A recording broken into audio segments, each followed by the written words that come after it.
Internet, and welcome to another episode of My Cool Friends. If this is your first time joining us, first let me say hello. How are you? There's punch and cookies and gift baskets at the door. We go live every Friday at 8:30 p.m. Eastern Standard Time. Today, ladies and gentlemen, we have a very special cool friend. Many moons ago, in the distant time of 2021, I joined a Facebook group and I was like, hey, I need some friends to come and play Yu-Gi-Oh! With. And I met this man, and I must say I was blown away at what this man does. This man is not only a gifted gentleman, but he is also a talented musician, and he has been doing so for many, many years. He is a hip-hop artist. One might say he's a fast talker. One might say he's even a code talker. Ladies and gentlemen, ladies and gentlemen, please help me welcome, with homemade sound effects, Mr. Blake Anthony! Thanks for coming on. I appreciate y'all. Glad to be here. See, I put an A right here. It's supposed to be an O. That's my fault. I was fast. He's not saying that I misspelled his name. No. He is saying on record he misspelled his own name. I saw it happening, as a matter of fact. But yeah, thank you for having me. It happened. We saw it happen. We did nothing to stop the catastrophe. And then now I see it, and it's funny to me more than anything. But yeah, I'm glad to be here. This is awesome. Thank you. It's a pleasure to have you here, Mr. Anthony with an O. Appreciate it. Yeah. Don't worry. I'll keep calling you that for the audio listeners. All right, cool, clutch. That works out. Yeah. So, we've actually we've sat down and talked a lot casually, but I've never had the opportunity to hear the music side of your story. So, tell us both, for myself and everyone listening, how did you get into music? Getting into music, that was I guess we just been dueling it out and chilling. Right. We never really ever tackled, any of the hip hop stuff, and it's cool because like every kid, when I was young, taking showers, I would sing my favorite songs, and as I sang those songs, my grandma, whoever, we stay with her for a while, and then she would be laughing at me and stuff, telling the family y'all missed the song this morning. Who was up? Did y'all hear him singing? And mind you, I'm singing. So then we get into middle school, whatever, and I'm starting to rap with the little kids out there. They used to meet up, and we'd drum on the lunch tables, but then they'd meet up in the atrium and rapping little circles, and everybody was always your shoes are ugly, your shirt is da-da-da. And I never really had the heart to try to come at somebody like that. So I would just be trying to rhyme in the rhythms and stuff. But anyways, I just kind of got into hip hop, rapping, having just listened to hip hop my whole life, you know what I mean? A lot of R&B, a lot of different stuff like that. Once I started just doing it and people kind of liked that I was doing it, then I was like, oh, maybe I could do this. And then you start recording. And when you start recording and hearing your voice back, you're just that's what I sound like. Is that cool? Is that tight? That's me? You watch a couple of your own videos and then you're seeing yourself. Right. You record music. I've recorded my own videos. Yeah. And it's that threshold of oh man, that's me. That's me. And so it's you got this barrier to cross with meeting. Okay, that's what people are going to start receiving when they listen to my music. And then you've got yourself being but I really love doing this, so whatever it sounds like is cool. And that's kind of just been my journey. I just been really just making stuff that I thought sounded cool, and then people will say that's a really cool song. I had a couple people message me and tell me yo, this song got me through some tough times. And to me, I'll be how? Or just really? what did I say in that? Was there My something? thing? Yeah. Was it a vibe? Was it the mood? Like, was it the producer? Okay, thank you so much. Like, I appreciate that touched you. So, yeah, for me, it's like I just have been really interested in music and like always been rapping and like singing and stuff like that. No like training or nothing like that. I played Right. saxophone in 7th grade. Saxophone's cool. I was like 5th chair, something like that. But yeah, the rapping thing just kind of just happened. And then I moved to Tacoma, Washington. And that's where I met Waffles, Josh Rothels. And we kind of started forming a group together, me, him, and my friend Yodi. And when we formed our group, Bad Yoshi, that did it for me. We performed in the Tacoma Dome. We opened for like DJ Quick. We got to open for Joey Bad. We got to really do some things. I met Afro Man. So it really got really cool and fun super fast. And I don't know. I guess I just haven't looked back ever since. All right. So question for you, and I want to like keep comparing this. Like, you got music, I got YouTube. Um, so like I noticed personally that like my videos like started to like, hey, like I want to get back into creating. Yeah. Like, I wanted to create a whole lot more when I surrounded myself with other creators.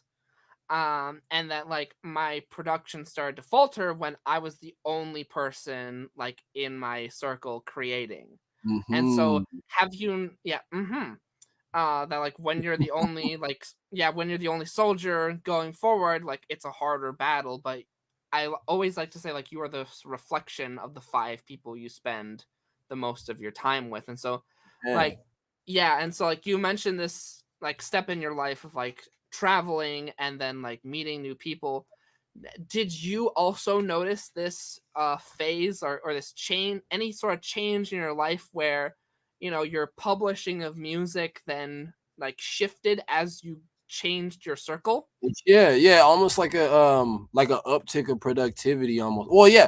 First it was like the change, like when I was going in Texas, I was going to University of Texas, San Antonio, and at UTSA, we would all be hanging out and rapping, and I had access to a studio at the time. And so the homies took me to the studio a couple of times. A couple of my friends were like skipping classes to go to studios. And that was when I kind of saw people like spending money to go record themselves to put things out. And then the logic in my mind of like, well, you guys are making bad songs. And then like you spending money and like we know we sound bad. Like, come on, like we're making songs about like shirts and socks and and like, and then you want to pay this guy hourly to record us make this, and like, what are we doing? But then when you see that, everybody also at the same time had this fire about them of like, oh, we're doing this and this is cool, we're doing this. So to answer your question originally, when you're hanging out in those groups of people, you get the fire of like being at the house and the creativity's there.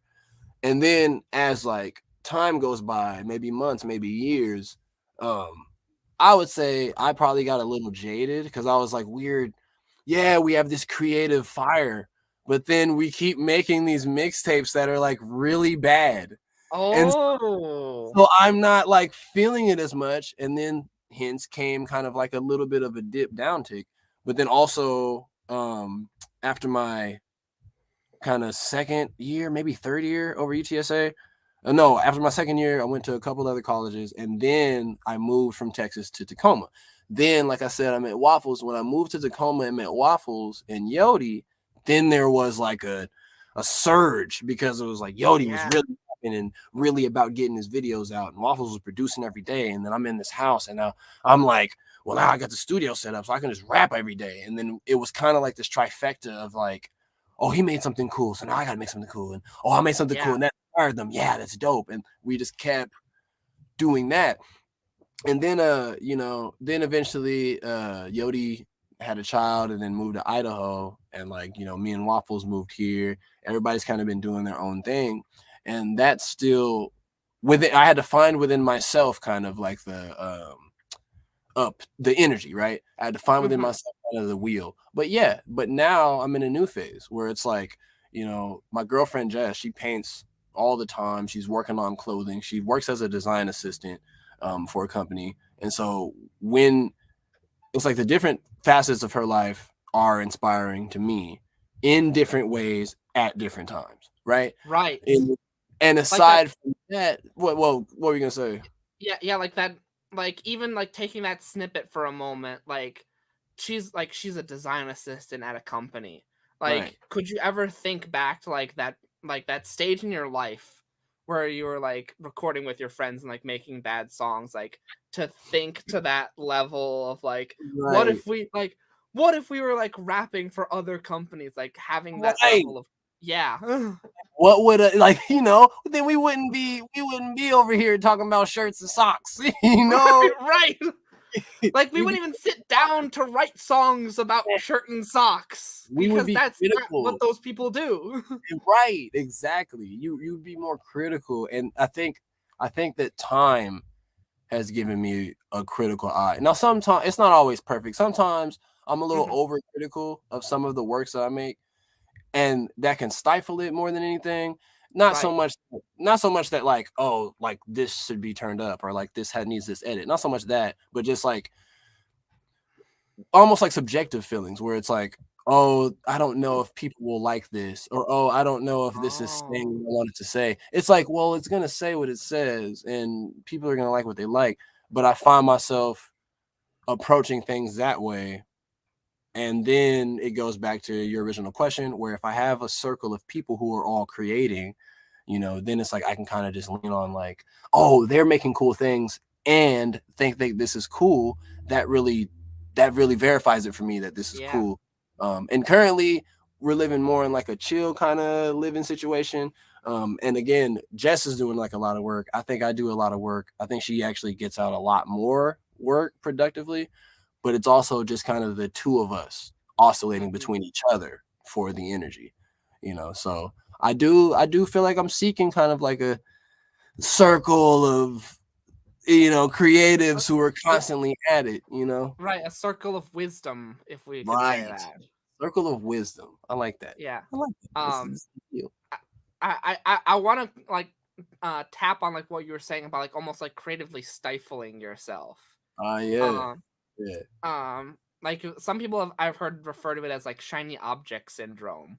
And I Oh, was like literally just today as we're recording this, I was talking about this with someone where like I've sometimes feel myself like sometimes getting to a certain level where like, oh, I have like such a certain expertise on a mm, topic, and therefore I see with my eyes a world of possibilities, and therefore I am stifled by all the roads I could take, and yeah. therefore I choose none of them. Yeah, exactly. What is that? Like, why? Why is that a thing? Why is that a thing psychologically? Like, I why I do I we have I think I've got this down too. I've heard it explained in a different scenario where I'll simplify it for you. Let's say that like you have two ice cream shops. right? One of them just serves like three flavors: chocolate, strawberry, and vanilla. The other one serves 32 different flavors. We think that we would be happy going to the shop with the 32 flavors, Right. but we're actually happier going to the ice cream shop with three flavors. No, that makes Um, sense to me because like there are two flavors is like what? I don't I don't need all this. because in either scenario we're purchasing one ice cream, but a lot of times we're not we're not thinking about the ice cream we're getting. We're thinking Right. about the other flavors we didn't choose. And Right. and that yeah, and that comes in with this like road, like theoretical, like endless possibilities. We don't think about like the road we're going to travel. We're thinking about like all the other endless possibilities we didn't take. No, that's crucial. That can cause a lot of like I feel like anxiety too because you're looking at all these like what ifs or like Mm-hmm. should haves, and that is like crucial. But in fact, this year I've really been trying to like focus a lot on not getting caught up in well, there's nothing wrong with fantasy and ideas and creativity and all that. That's great. That imagination is beautiful, but like not getting caught in the fantastical and like just sticking there because there's a lot of like tangible Not beauty as well. not getting caught in those what ifs.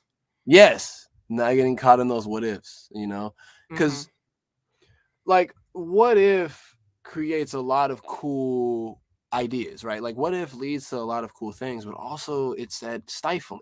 Like what if Right. leads to that stifling, and it's like it's almost like you need to use what if with a tool, you know. It's like hammer and nail, you know. You can't Right. just nail, you can't just have hammer, you can't just have what if. It's almost like you got to have the car and then say, what if we drove to such and such place, you know. You can't say, what if we Mm-hmm. drove here and then nobody's got a car? Then you're all just sitting there like, yeah, that would be cool. Yeah.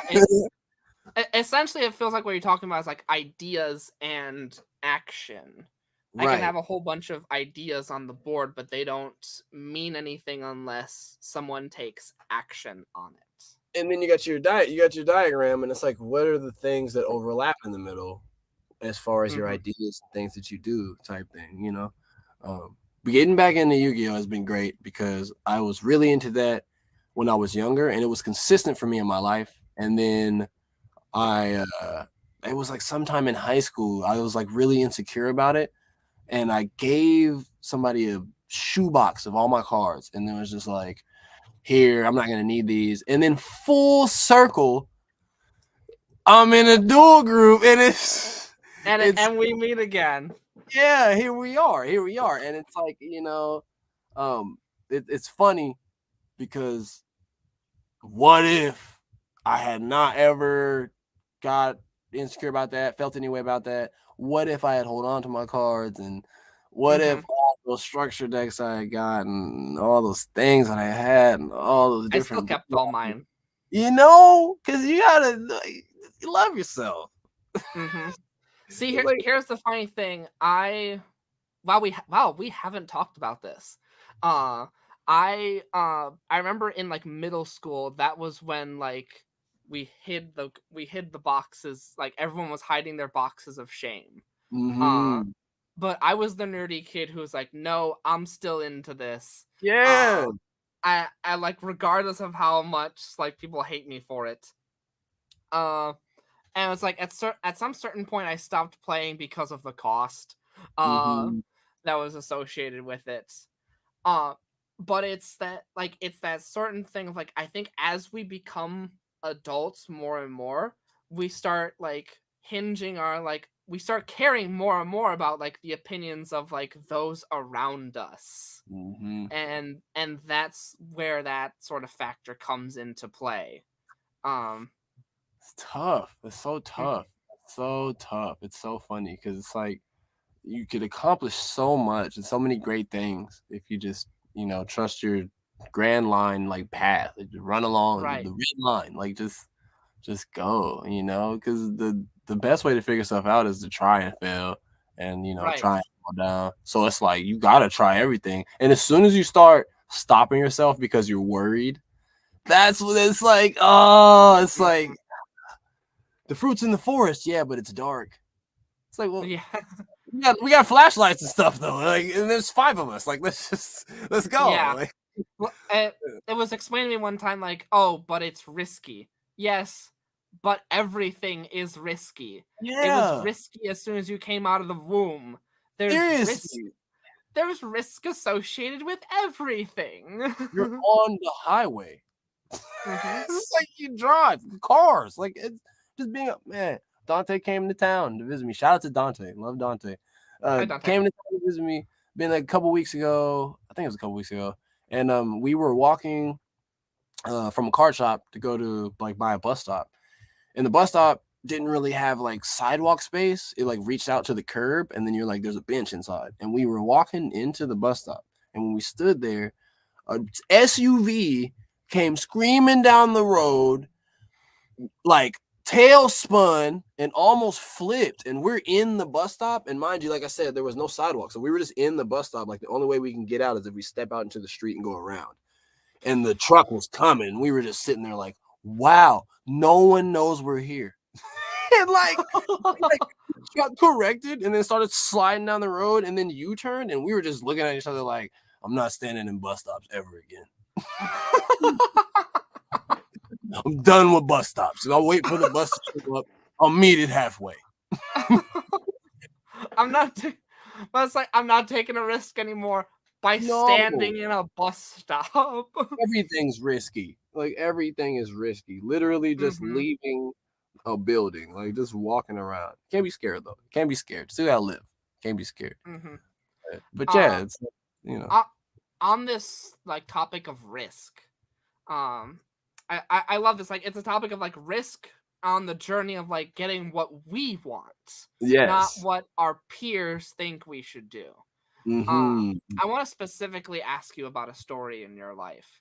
Okay. And you mentioned briefly that there was a point in your life in your music journey where you weren't able to pay your rent.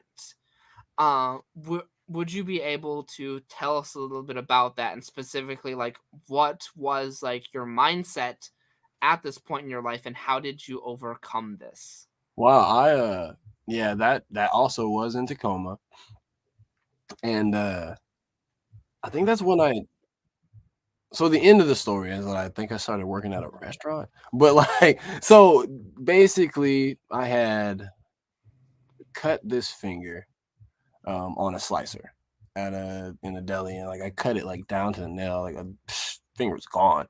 And I when I basically was getting it fixed and stuff, they didn't want to cover it. And so I had left that company and was trying to just figure things out. And it was like I can't remember how many months it was before I got another job, but I was broke. I was kind of down on my luck. I was selling what I could. I was really like just flipping stuff. I think I sold a PlayStation. I sold one of my PlayStations at the time too. I think it was a gold PS4. And that hurt me. Oh, And I sold that with the controllers. I kept one of the controllers. No, I sold that too. I just sold so much stuff. I was flipping all my things that I owned, things that I loved. I was borrowing money from people, really feeling embarrassed. It was really hard. And then at the time I was just recording a lot of music. I was making a lot of music because I had the time, like time's the most valuable asset. So my mindset at the time was just very like I was kind of down on myself because I felt shame because I had to mm, like ask people for help. And that's unfortunate that like I would feel ashamed to ask for help, but at the same time it right. was just I think it was just a feeling of like asking for help and not really knowing how I was going to return that, you know? And then feeling like I mean I need you to help me because I can't pay these bills, but no, I can't really guarantee how I'm going to get that back to you.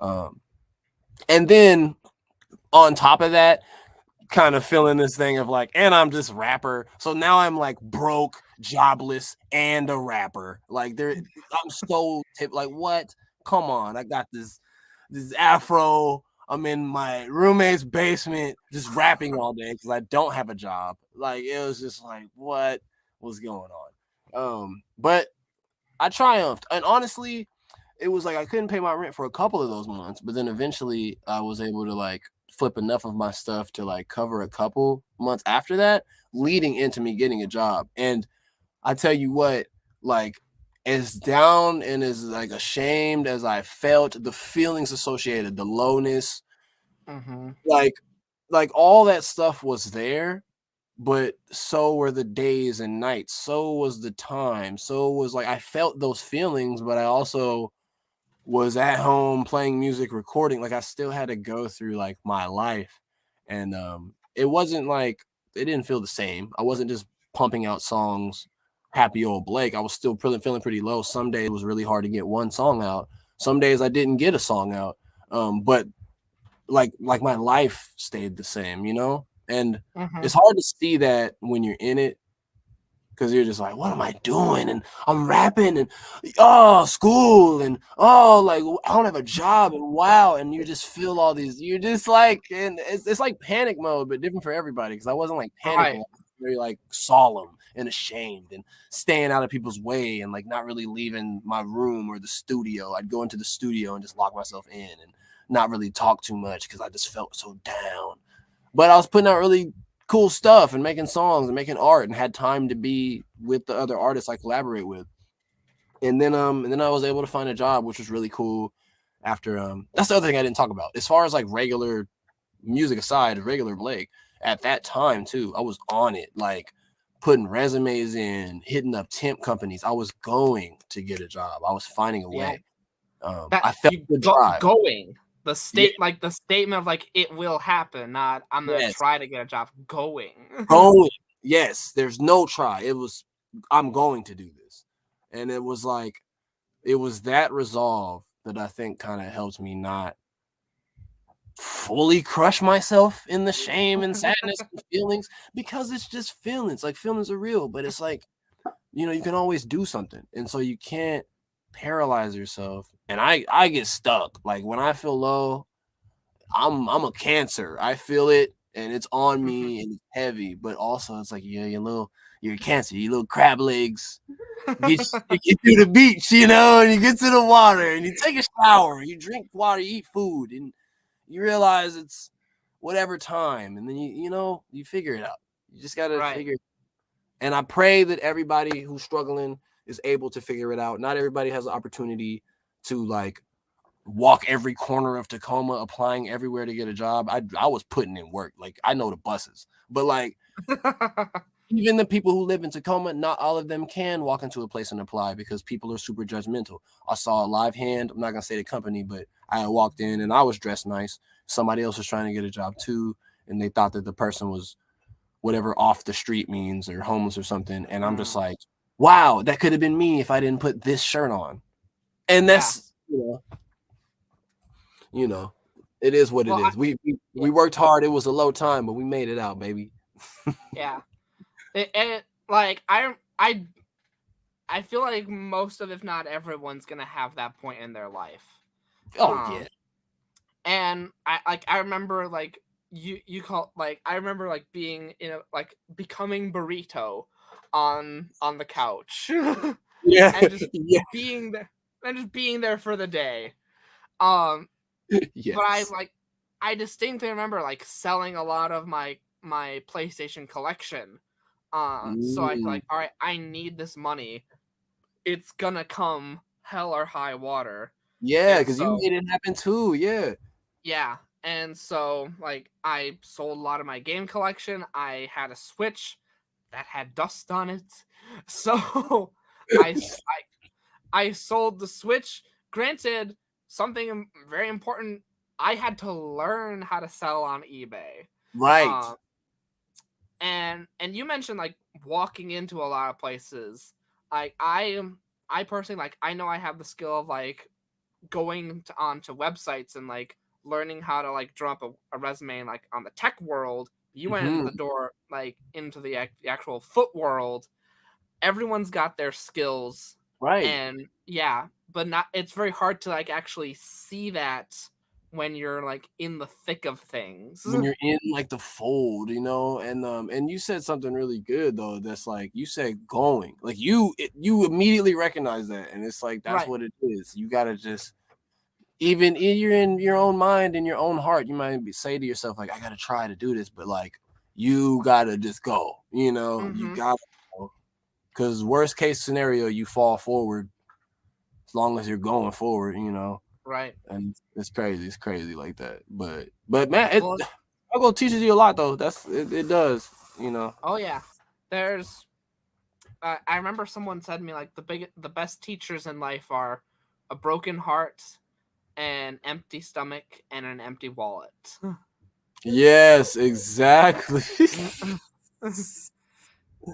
Oh man, I'll tell you what, like I think eating ramen in Alamo Heights, Texas taught me something the most about myself. Like just being like, wait, really? Like I really don't actually have $1, and we thankfully do have this ramen. And the gas station down the street had ramens for 15 cents. So it was really like couch surfing, getting ramens and stuff. And like, and then you get paid and then you make better decisions. And then you have a cycle where you keep falling into ramen. So then you zoom out and then you make better decisions about your cycles. And then it's like, I still think like that, like, ooh, food for $5. All right, now we're talking. And I could have, I tell you, the day that I have 6 figures in my bank account, and Warren Buffett still thinks like this, like he loves his McDonald's, but the man could fly in a meal from the other side of the planet. But that's how he's rich. That's how he's keeping it. And it's like, yeah.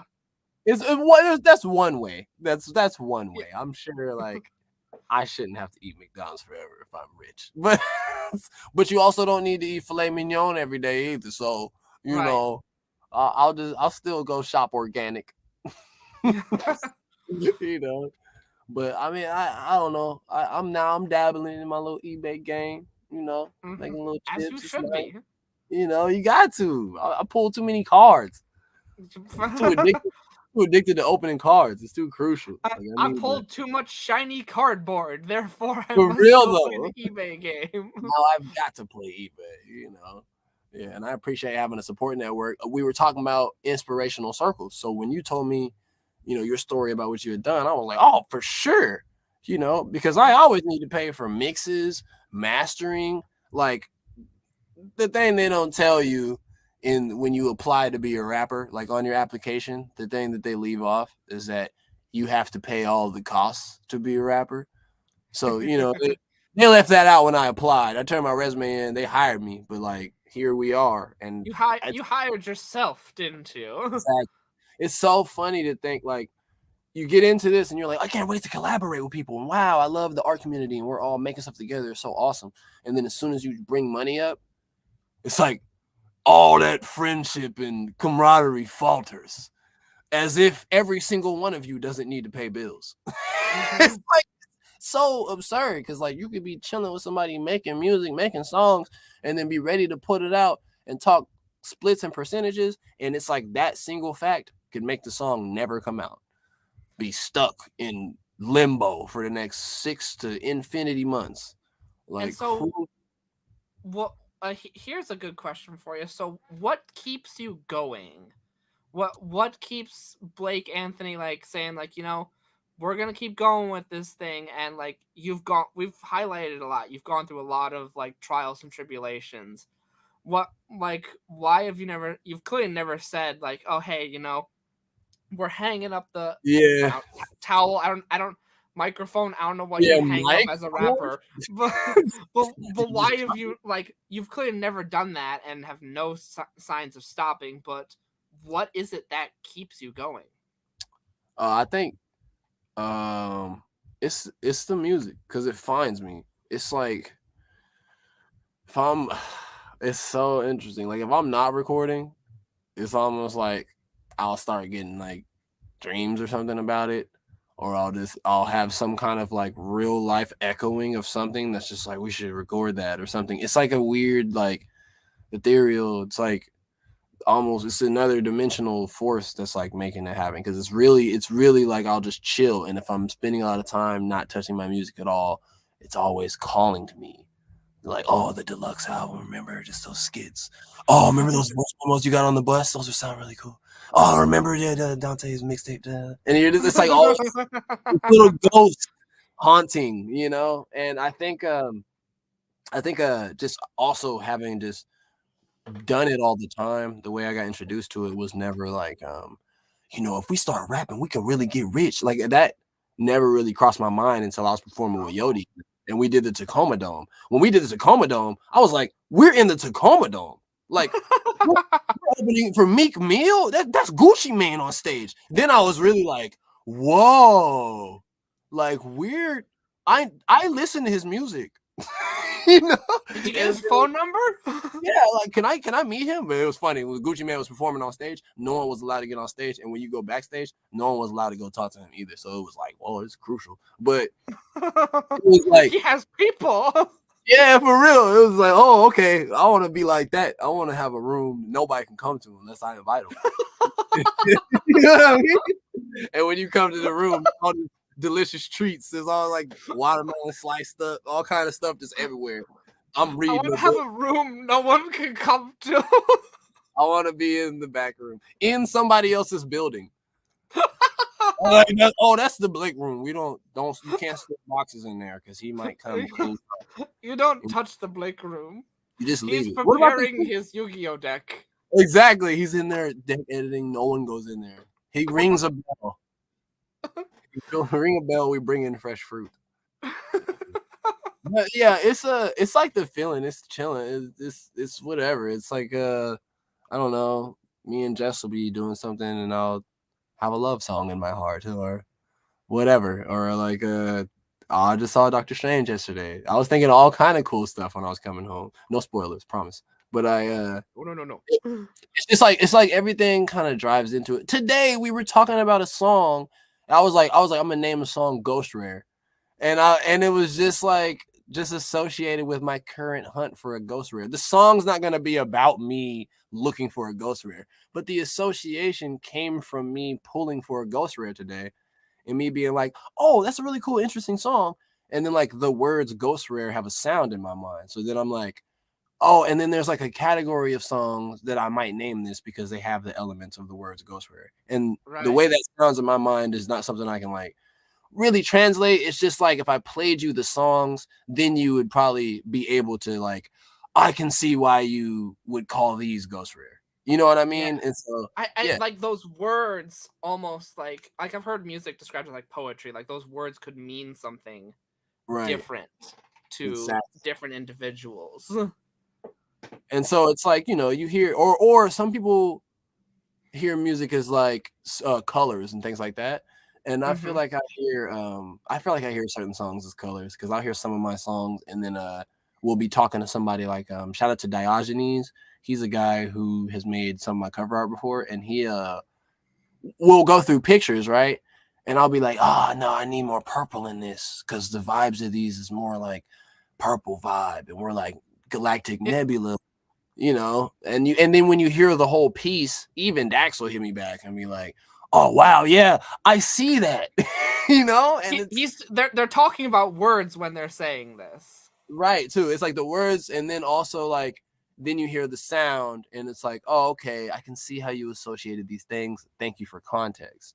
It really helps the artists who are making cover art if you can communicate in a way like that. Not necessarily like Ghost Rare sounds like these songs, but if someone's like, oh, I want there to be an ocean wave, then it's like, all right, well, is it like a calm, beautiful ocean, or is it like a torrential storm? Like, what's the context? Mm. And then you play the song, and the song's very intense. So then it's like, oh, okay, I'm getting a storm here, and so then your art gets made. You know, that's how I imagine cover artists do it. That's how Diogenes and I have worked before, and so that's really cool to think about. But Yeah, I can kind of get the like feeling of that because like I imagine like certain songs like almost to like like movie soundtracks and songs like mhm, yeah, like it's kind of like that. yes, definitely.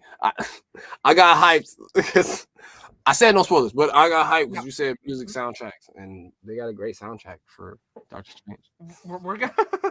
I don't know. It's like I want to talk about Dark Strange, but I can't talk about Dark Strange I know. without I'll Doctor get you. Strange. I got too much love for you. I got too much love for you. Look, And we'll get on the phone after I watch it. I'm going to watch it on Monday. okay, yeah, that's right. Monday. That's right. Monday. Cool. Cool. Awesome. Awesome. Awesome. Yeah, Can't. I still gotta watch that third Spider-Man. So yeah. Oh, you haven't seen Third Spider-Man yet? No, I just watched the second one, and then the third one was like for rent for like $5. So I was like, okay, I'm gonna get it. And I seen a lot of clips. I know the synopsis, but no, I have not watched it. Oh, I know. so we talked about your albums and like how they have like the artists have music to them. Can you tell us about your albums? How many have you put out? Oh, I'll probably official. I'll put out like I want to say 4, but total probably like 6 or 7, because it's like, well, I got some mixtapes and I got some albums, and I say album wise, I got like 4 out, and then total bodies of work, I have like 7 pieces that I've put out, and all super like they all came from different vibes. All I could say. You know? The first one was like they're all like different Blakes almost, you know. My latest album was the intermission mixtape, and that very I, much is like a life intermission. Like, I've heard this described before. Like artists will change throughout their lives, and reflecting on that, like so their music will change as well. yeah, definitely. I've been trying to get more tapped into writing more present tense songs. So like I'm talking about really what's literally going on in my life. Still trying to be metaphorical and fun with it. But I just want my future music, the music that's to come, to start sounding a lot more or resonate and echo a lot more about like what's going on today. Even down to me playing Yu-Gi-Oh! It's just Mm-hmm. the line might not be as literal as me playing Yu-Gi-Oh! But it might be something along the lines of me having a card to play or something like that that Mm-hmm. associates to something else. But all of it will thematically be about who I am as a person. So if you meet me in person, a lot of people meet me and they are shocked that I don't know what people expect me to be. Some people, I don't know, they say like some people walk up to me and think I like drug deal, and I don't get that because I'm like, dude, I'm so chill. Like I have such a regular life. Why I do don't people get think that? it's odd. I think it's when I wear this gold jacket that I have. It's not gold, but it's like satin. But like I was standing outside ETC, shout out to them, one of my favorite clothing stores. But we're hanging out and standing, and this guy just walks up to me. He's like, "You got it on you?" And I'm like, "What?" And he's like, "You got it on you?" And I'm just standing there like, "Who is this? What is he talking about?" I'm sketched like, "Okay, he's about to try to rob me. What's gonna happen?" And then like he just had the wrong idea and then left, and I was just like, "What? Like, what is going on?" Like, but that has happened more than 10 times, and some people be like, "Man, you got that thing, dog? Oh, I thought you was who I was looking for." And I'll be like, "Why?" Like, oh, it's kind of crucial. Oh my. I think I'll cut my hair off, go bald, try to look like So, Sagat Mr. Blake Anthony with an O. with an Uh, O. where can people find you? You can find me at Blake Anthony on all social media. That's BlakeAnthny. No O. You take the O out, all one word. You will find me on social media. But you can also go to afrogalactic.com. Afrogalactic.com, all one word. And I'm trying to put all my little exclusive mixtapes on there. I've been working on the website layout, so it's gonna be cool. Otherwise, I mean, like I said on social media, you can DM me. I'm like re-downloading Instagram and Twitter. I haven't been on social media. I do like long breaks. I'm starting to try to be more intentional about that. So yeah. Otherwise, I'm in Seattle. Holla at me. You know, I'm chilling. I'm either rapping or dueling. I pointed the wrong way. Dueling. You I know, know it's all backwards. yeah, Guys, I'm go all like rapping or this. dueling. Yes. And hanging out. You know, oh, I don't know my gamer tag off the top of my name for PlayStation because it's got an E and a 3. And I don't know the order of the 3 and the E. It's like